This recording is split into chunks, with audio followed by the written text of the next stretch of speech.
Welcome to the TryPod, where we break down the NRL every game, every week from a punting perspective. I'm Jacob Wynn, he's the Padonis. Tonight we are previewing round 17. We've already recapped round 16. It was a bit unfortunate we only went 2-2 on our best bets when both the sides we liked covered. We did win the mixed matchup, $3.15 odds was pretty nice. None of the multis hit. And I did get a chance to speculate on Origin teams, which panned out the way I pretty much predicted. They are official now since the Sunday night recap. We'll give Padonis a chance because, of course, happy birthday, mate. Had hit the big milestone on the weekend, so we didn't get to hear from him. So we'll get Padonis' thoughts on round 16 or Origin. But first, let's share our best bet. And we just have the one because there are only 4 matches in round 17. We're taking the Newcastle Knights plus 6.5 mechanical line versus Souths. And the way you achieve that at $1.82 is to put 91% of a stake on plus 4.5 at $2 on Ladbrokes and Neds, and the remaining 9% of your stake you'd have on Souths by exactly 6 at 21-1 on 365. Note that you would lose if the Knights do lose the game by exactly 5, but we're willing to take that risk, and we do win on an extra key number. We believe it's a good spot for the Knights. They're off a win where they got some confidence. They won that game without their best player. Hoy did a good job in for Ponga. He'll be there again. Plus, they get back Best, which covers a loss of Gagai. Brayley on the bench. They're at home. While Souths also had a big win, which keeps this line out where it is. They've got a lot of changes. Cook, Arrow, Murray are out with Origin. Sele and Graham injured. I understand there should be favourites. Mitchell's back. Cody Walker combining with him. We just don't think they should be this big of favourites, Padonis. Yeah, 100% agree and support that notion. And for me, it's more of a play on the Knights rather than against Souths because, as everyone knows, I did like and lean towards Souths last week against the Eels, and they did put in and got a confidence-boosting win. But so did the Knights as well in their own right with a big win against the Titans. They get a bit of extra rest, and I like the fact that the weather could be a bit poor, and that'll help our bet as well, taking the points in what could be a low-scoring grind. And did anything stand out for you? You didn't get a chance to kind of reflect on round 16, or now you've seen the Origin teams have been picked?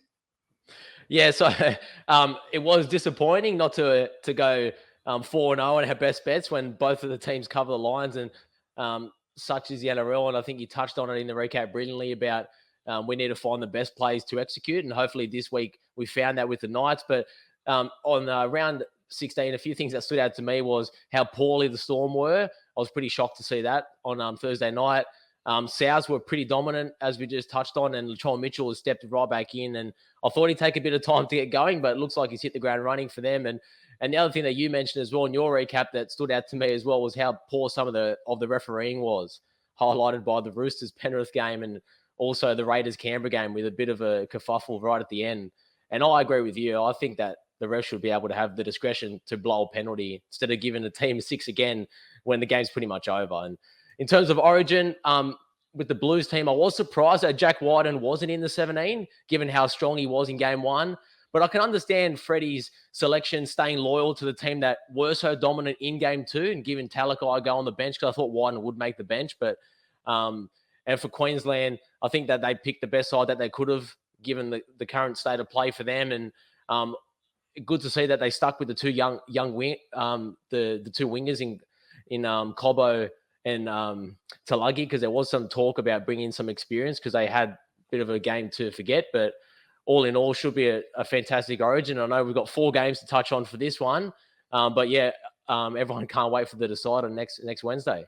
That is going to be so massive. And I can tell you guys, we will do a dedicated Origin preview with all your favorite tipsters. Looking to put that out Monday night. So probably about 6:15, this type of time, but Monday night, couple of nights out from Origin 3. But let's talk about NRL before then. And I will admit too, I peeked at these lines on Monday, and I think we discussed off camera that just about every line has probably moved in a direction away from where there might have been some value a day or two ago. Maybe there's some savvy punters out there that with less games, they ran their magnifying glass over these lines already. They didn't want to miss out. But then in saying that, there's been a bit of chaos, some lines jumping around even today, and we'll touch on why.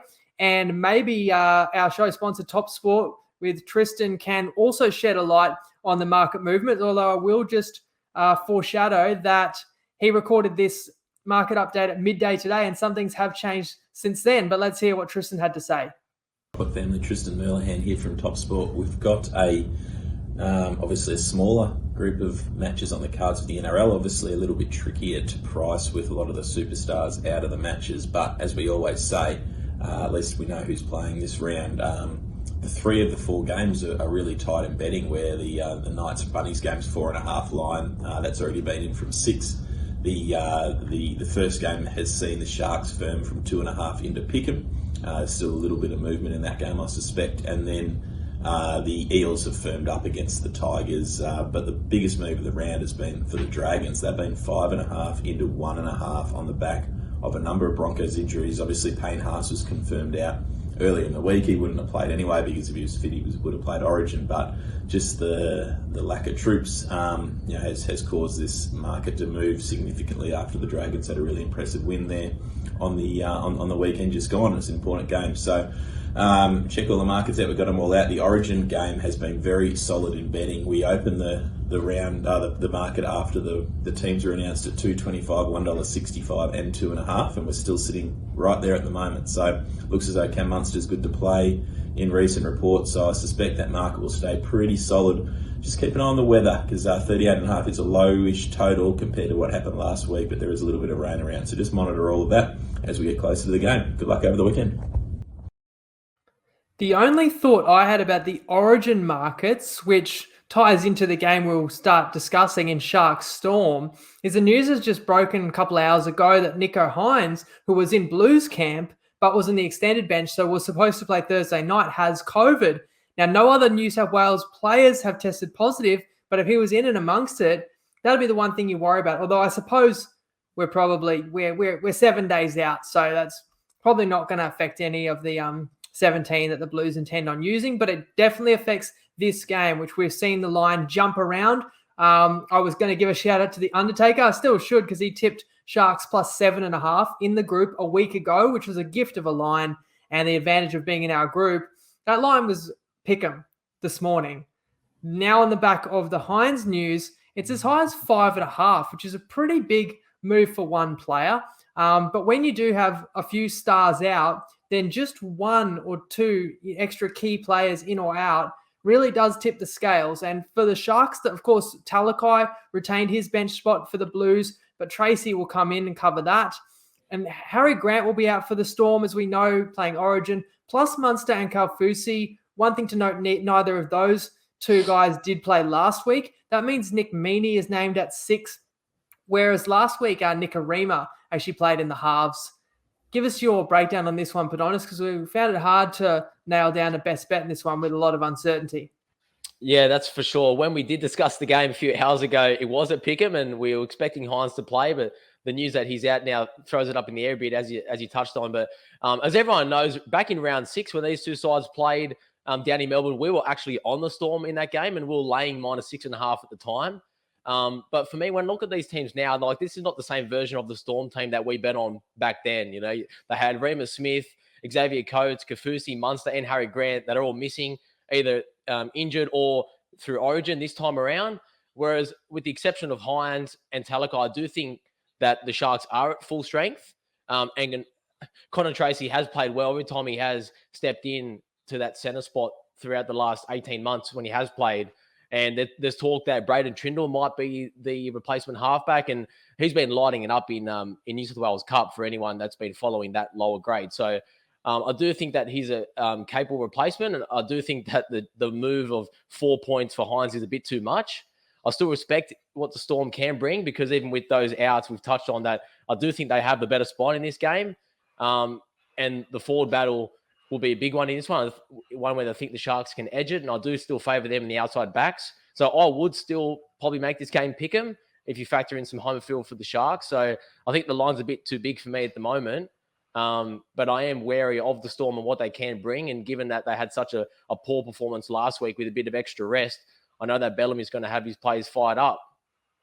You would make the game pick 'em, and the line's 5.5. So even with knowing that Hynes is out. Sorry, knowing that Hynes is Or out. you'd made the game pick 'em before the Hynes news. Sorry, before the Hines news. Yeah. Yeah, Before okay. And then we've got to figure that. See, and then I would have thought that line he'd be maybe worth a 2.5 point adjustment.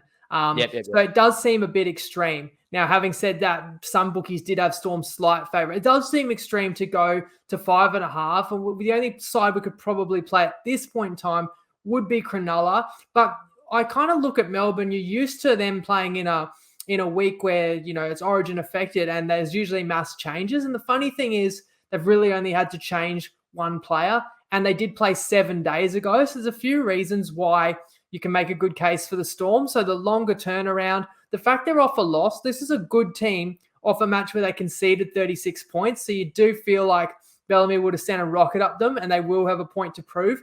And also just thinking about how they can replace the key players that are missing. I mean, you can't replace Munster per se, but Pappenhausen was back a week ago. He showed us right towards the end of that game what he's capable of. And although he plays a different position, he adds a threat that the defense has always got to be frightened of and does take pressure off the halves. And then Brandon Smith is such a great replacement for Harry Grant. Now, I'm not going to say it as if, there's no downgrade because Smith's as good as Grant, because you always have to understand if Smith's slotting in at 9, you're losing Brandon Smith as an impact forward. So for sure, Melbourne's not full strength. When I look at the Sharkies, they're closer to full strength. The Hines loss hurts and Talakai, but you've got a pretty capable replacement, as you said, in Tracy. But I also think back to the time these sides met in Melbourne where, Finucane was knocked out very early in that clash and didn't really get to have much of a say in it. But his presence and the other guys that are out for the Storm arguably tips the scales in the favour of the Cronulla forward pack, which is where I usually look at a matchup initially. And then I look at the outside backs, and I think that the Sharks have the advantage there too. So it comes back down to that Melbourne spine. And the reason they are favoured in this one, because 1, 7, and 9 in particular are match winners. And as I say, with those other, they're away from home, but some of those other intangibles of the longer turnaround and a determination with a point to prove coming off a loss, it's a bit of a frightening proposition taking on Melbourne this week. We wouldn't have had a bet if Hines was in, and now Hines is out. The only thing you can argue about is how much of an adjustment that's worth, but we didn't feel we had a strong enough edge in either direction. The game we have got a best bet on, Knights hosting the Rabbitohs at McDonald Jones, and consensus line 4.5. Rabbitohs favoured, as I said before. Gagai out for Origin, as is Ponga, although he didn't play in their big win over the Gold Coast. Hoy filled in very well, other than goal kicking. So he'll remain the custodian at fullback. Best in with he's been out for a couple of months with an elbow injury. And Jaden Brayley tore his Achilles in the preseason, was no certainty to play this season, but is back via the bench. While the Rabbitohs have lost Graham and Sele through to injury, as well as Cook, Arrow, and Murray on Origin duty. But sensationally, or they say sensationally, Latrell Mitchell will play. I don't actually think it was that sensational. I thought you made the point earlier. The Blues won game 2 by 30. They didn't need to make mass changes. They weren't desperate. Latrell's amazing. We know what he can do. But he's only played a handful of games in the last 12 months.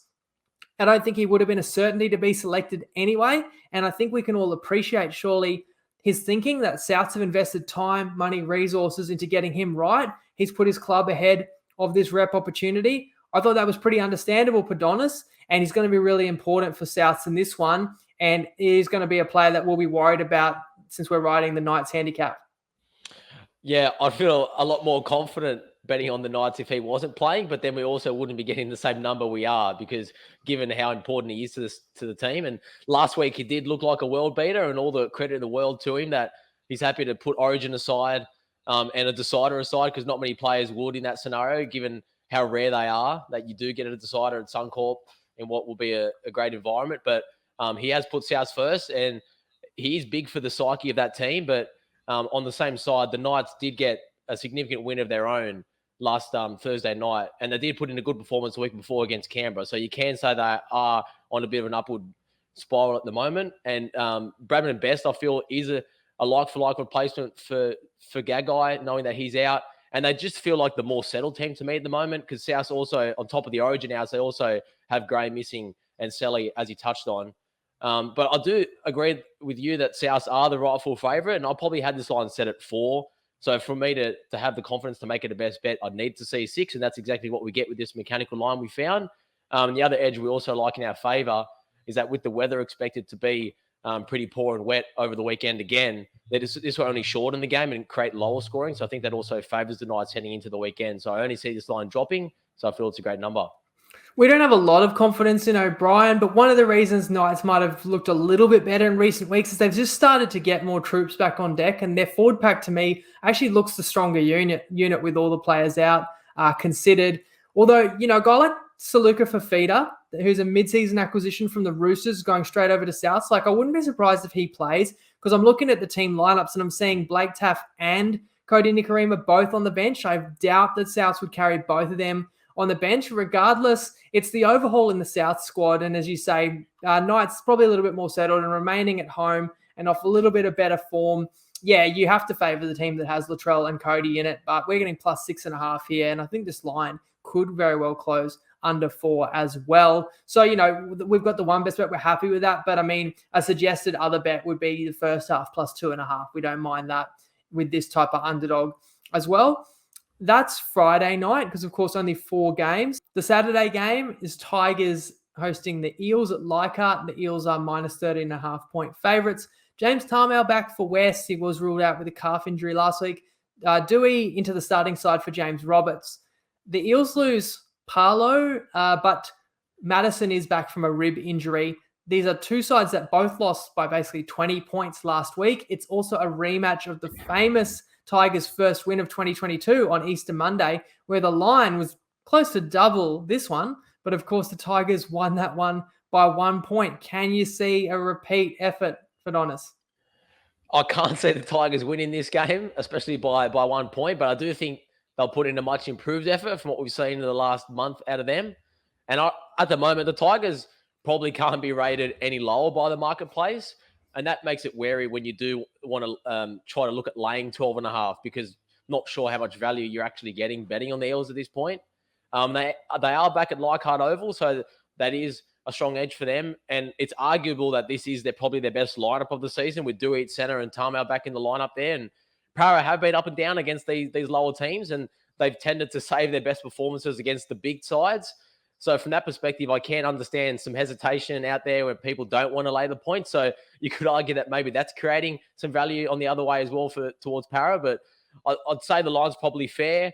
And whilst I would lean Para if I was forced, and I do think they'll win the game, I just can't get there laying 12.5. And as we always say, look around, shop around, because 12.5, 13.5 in some shops, but 11.5 also available on Parramatta.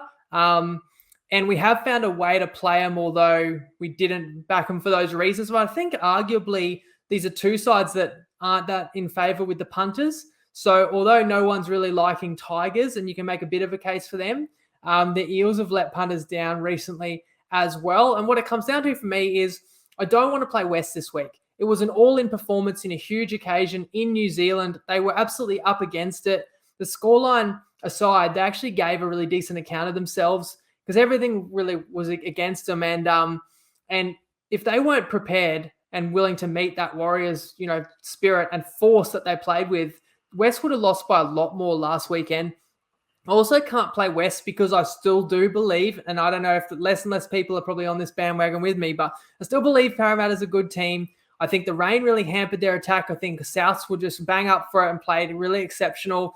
And the reason I say the rain hampered Para's attack more than anyone else is that that's a side that really feeds off offloads, and that compromised their ability to do that last week. And then, of course, you got this huge revenge factor. It was incredibly frustrating loss for Parramatta to blow that game as massive favourites at home against West, and they definitely haven't forgotten that one. And then the sheer factor that West did play a day later than Para last round and have had to travel home from New Zealand.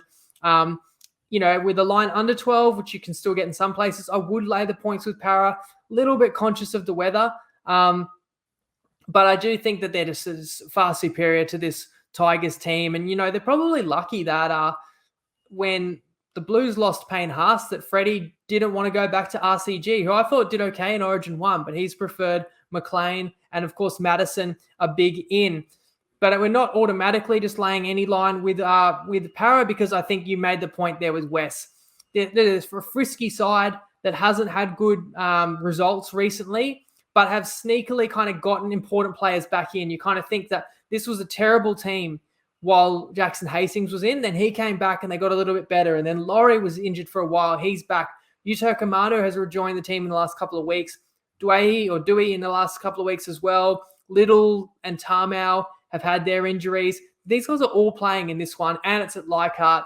So we didn't play it as a best bet, but we have got a simple mixed matchup this week. And really, this is more so leveraging on our liking of the Knights and fading the Rabbitohs. Is we're just going to play Eels to score more tries than South Sydney this week. And that's $2 odds. You can have up to $200 on that on Toppy, and the promo code's TryPod if you want to join. And the logic there is Parramatta's team total is like 25.5 points. Rabbitohs more like 22.5. Rabbitohs missing a lot more key pieces, and we think that the Knights can put up a much bigger fight. And you look at that Knights line, they're at home, and they're, like a 4.5 point dog. And you look at West, and they're 12.5 point dog. And we will lose in the event of a tie. But I think if the Knights can keep South Sydney kind of anything under 3.5 tries for sure, then we'll be a significant favourite going into Saturday. Finally, your Broncos, Padonis, host the Dragons. Dragons are a slight underdog, plus 1.5. It's somewhat ironic, I don't know if that's the right word, that Tessie New is returning from a long-term hamstring injury the week that the Broncos fullback position has been in the headlines. Some Origin players out: Capewell, Cobbo, Carrigan, and Flegler being 18th man is an unexpected blow. He might not even play the decider, but he can't play for the Broncos on Sunday. That hurts when you mention all the other forwards that are out. Of course, Payne Haas as well, that Tristan mentioned, wouldn't have played regardless, but you just got to remember that he's out. So who's in? Palacia, James, Hetherington, and Ricky get the start, and Pakes and Gamble rejoin the bench. So I've talked about a lot of turnover there with your Broncos, while Dragons lose Ben Hunt, but it's a straight swap for Jaden Sullivan. Go back to kind of that news that's broken with Reece Walsh, and then talk us through this one as well, Padonis. Yeah, so as you touched on with the fullback merry-go-round, definitely what's happened over the last 24 hours definitely shocked me as well. I would have for sure thought that the bigger money would have been at Redcliffe, but maybe it does goes to show that how far Brisbane have come as a club over the last 2 years since where they were under Seabold, and maybe the good faith of Kevy Walters letting Walsh leave early on his contract to go and play first grade. Maybe that's shown some loyalty back the other way, allowing him to come back, because he has called Brisbane home since he was 12 years old. So hopefully that he sees a long partnership there at the back there. But it'll be interesting long term to see how they gel, both him and Cobbo, because I would have thought Cobbo would have been looking like maybe the grooming to be the fullback long term, but perhaps they've got other plans for him. But we'll definitely raise their ceiling a bit, because I feel that he's more explosive and has a lot more to offer than what Martin does. Martin's probably the safe option at this point in his career, but it will be great to see him link up with Reynolds, and hopefully maybe a deal can be done this year, maybe, if they can look at that, if he doesn't want to relocate now before the August deadline closes. But heading into this game in particular, the line did open at 4.5, and at that point, I agree with you, I probably would have played the points with the more settled side in the Dragons. But now this line's come down since Monday to 1.5, to the point where I'd probably argue that the Broncos might be the side at Pickham. And yes, I do understand that they're missing a bunch of players, but the line, when it was set at 4.5, it already factored in and accounted for the origin outs of Carrigan, Cobbo, Capewell, and Haas. So like for me, what's changed since then, that's what I look at. So Tamari Martin and Corey Jensen both picked up injuries last week against the Cowboys. And as you touched on, Flegler is the 18th man in that origin side. So I'd probably argue that Tessie New nullifies the loss of Martin, and Ryan James is a serviceable replacement at prop there and does provide some experience. So I'd probably make this a fair line at 2.5, and I would lay Brisbane off a loss with the better halves. And Corey Pakes returning in that 14 jersey does provide a different edge and a bit of a spark off their bench. So I do think that's an improvement. And at home, off what was a pretty poor loss, you'd say, conceding 40 points to the Cowboys, even though they put on a late fight back, the game was over with about half an hour to go, the way the Cowboys started that second half. And the one hesitation I'd say probably leaning towards Brisbane, not sure how fit Reynolds is, because he did look hampered last week, and he was pressured quite a lot. He didn't have that same step and kicking game. So can I be sure that he's going to be 100% fit in this one? I'm not quite sure.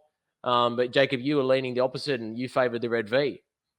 Yeah, I do think it's a huge opportunity for St. George. So I would kind of wish we'd been able to get at that line. And that just goes to show when we get, come to you guys on a Wednesday night, we can only play what's available. And a lot of other punters, including some sharp ones, have their chance to pick off any outstanding lines. Because as you say, not much has changed. But I do think Flegler not being available to play by virtue of being 18th man wasn't on a lot of people's radar. And you wouldn't usually say Flegler's going to move any line 2 points in a given week. But when you already talk about all the other forwards that are out for Brisbane, it does becoming that much more significant. And I look at this Brisbane pack on paper, and it's a side that has really dominated in a lot of games this year and been pretty formidable, especially at home. It's nowhere near the same proposition. For that reason, I think this is a great opportunity for St. George coming in.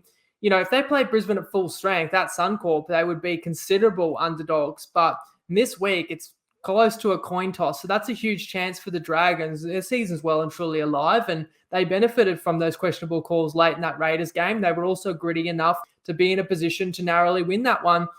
And they don't change their side barely at all. Like, yes, Sullivan comes in. You'd say, of course, losing your captain, that's a downgrade. But, they've got the luxury of having this talented kid that's been waiting in the wings who is going to be a future first grader and has already been blooded and played a handful of games and played with Amon and got those opportunities last year. They're just far more settled. Does it mean the Dragons are going to win? I still think, yeah, sure, home advantage, and it's going to be an excited crowd.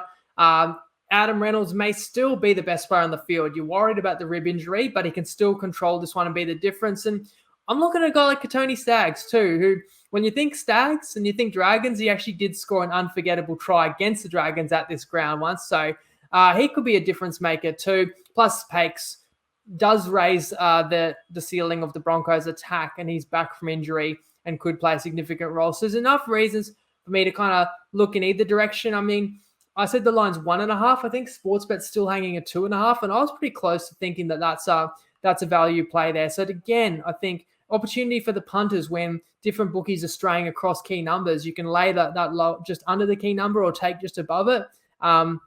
And have that extra chance to win. But we didn't feel as a significant edge in either direction. You can win by picking the last try scorer in that match, though.